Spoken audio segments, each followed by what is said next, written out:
अस्सलाम वालेकुम दोस्तों, मैं हूं समीउद्दीन अहमद और जिस हसास और सेंसिटिव टॉपिक पर मैं आपसे बात करना चाहता हूं आज, उसके किरदार का, उस शख्स का दिल अपने पास तो धड़कता है लेकिन अपनों के साथ नहीं धड़कता। मैं बात करूंगा परदेश की। और ये प्रोग्राम मैं क्यों कर रहा हूं, थोड़ी सी उसकी तमहीद या उसका किस्सा मैं आपको बयान कर दूं कि इस मर्तबा जब मैं एयरपोर्ट से आ रहा था, वैसे तो हमेशा ही होता है लेकिन जाने क्यों ये मंजर मेरी आंखों में फंस गया। मुझसे आगे एक फैमिली थी जिसमें एक नौजवान था जिससे बड़े अच्छे कपड़े पहने हुए थे, गले में फूलों के हाथ थे।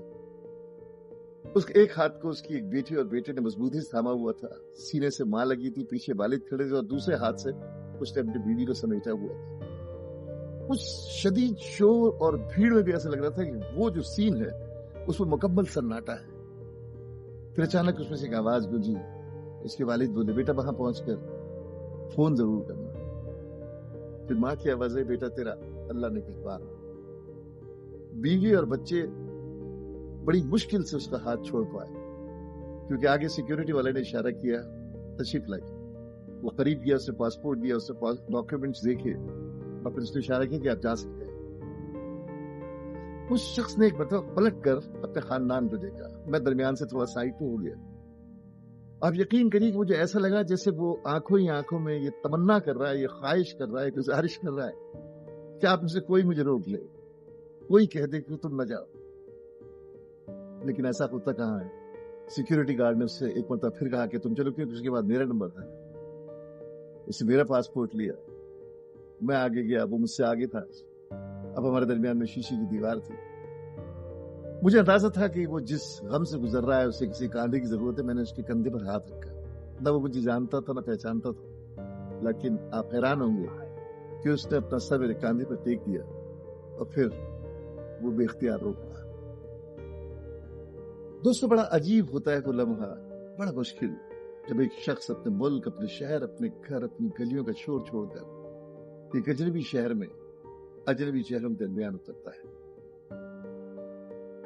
तो पहली रात उसे अंदाजा हो जाता है कि परदेश सिर्फ कमाई का नाम नहीं है, बल्कि नींदों को कुर्बान करने और अजीब तरह की खामोशी का नाम है जिसमें से चीखें उभरती हुई महसूस होती है।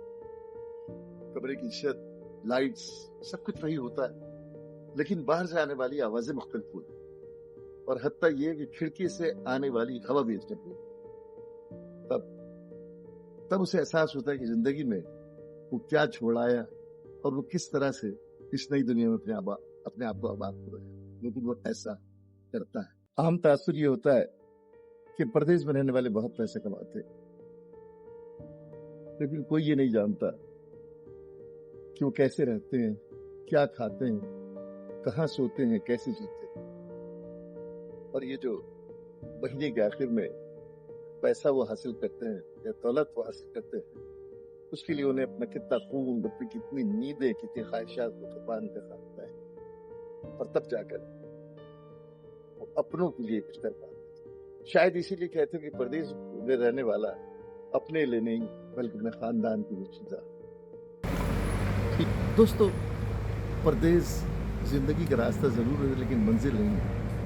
मंजिल होता है आपका घर, वो घर जहां वो लोग होते हैं जिनके साथ आप जीते हैं। दोस्तों, परदेश में रहने वाला शख्स सिर्फ रोजी नहीं कमाता बल्कि वो रोजाना खुद को बनाता है, खुद को तैयार करता है कि बर्दाश्त कर लो तो शायद कल आसानी नसीब में आ जाए। एक बात, इस व्लॉग को खत्म करने से पहले मैं उन तमाम लोगों से कहना चाहूंगा कि जिनके अपने प्रदेश में रहते हैं कि खुदारा अपने इर्द गिर्द की जो नेमतें हैं, जो कुछ अल्लाह ने आपको आपके अपने की मेहनत और कुर्बानी के लिए दिया है, उसकी कदर करें। उस मकसद को अचीव करने के लिए उसका हाथ बटाएं, उसका साथ दो जिसने अपनी जिंदगी, अपनी जवानी, अपनी खुशियां, सब कुछ आपके बेहतर मुस्तकबिल में कुर्बान करे। ये होता है कि कोई भी शख्स खामखा परदेश में नहीं जाता, न रह सकता है, लेकिन उसके सामने वो ख्वाब होते हैं, वो जिम्मेदारियां होती हैं जिनकी वजह से उसे मुश्किल सफर काटना पड़ता है। मेरी दुआ है कि जो लोग भी प्रदेश में हैं, अल्लाह ताला उनकी थकन को खुशी में बदल दे और उनके वो सारे ख्वाब जल्द से जल्द पूरे हो, ताकि वो एक मरतबा फिर अपनों के साथ अपनों में रहकर जिंदगी की सही खुशबू हासिल कर सकते। मैं सनीउद्दीन अहमद आपसे इजाजत चाहता हूँ, इस वादे के साथ मुलाकात होगी अगले व्लॉग पर, जहाँ ऐसा ही कोई सेंसिटिव टॉपिक होगा। उस वक्त तक के लिए हमारा आपका अल्लाह ने आदाब।